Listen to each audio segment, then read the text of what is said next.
வணக்கங்க. இன்னைக்கு வந்து ஈஸியா சூப்பரா வந்து ஒரு சிக்கன் தான் செய்ய போறேங்க. வாங்க எப்படி செய்யலாம்னு பார்க்கலாம் வாங்க. சிக்கன் வந்து மஞ்சத்தூள் போட்டு நல்லா கழுவி வச்சிருக்குதுங்க.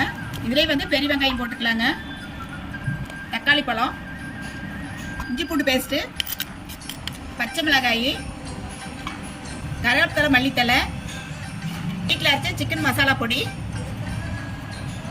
சீரகத்தூள், சோம்புத்தூள், தேவையான உப்பு போட்டு நல்லா வந்து பிசைஞ்சு எடுத்துக்கலாங்க.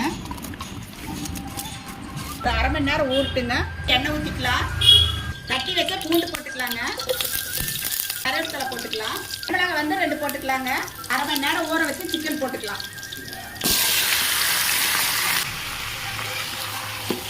பத்து நிமிஷம் மூடி வைக்கலாங்க. மிளகுத்தூள் வந்து 1 ஸ்பூன் போட்டுக்கலாங்க. சூப்பராக நம்ம ஈஸியான சிக்கன் சூப்பராக ரெடி ஆயிடுச்சுங்க. தலை போட்டு இறக்கிடலாம்.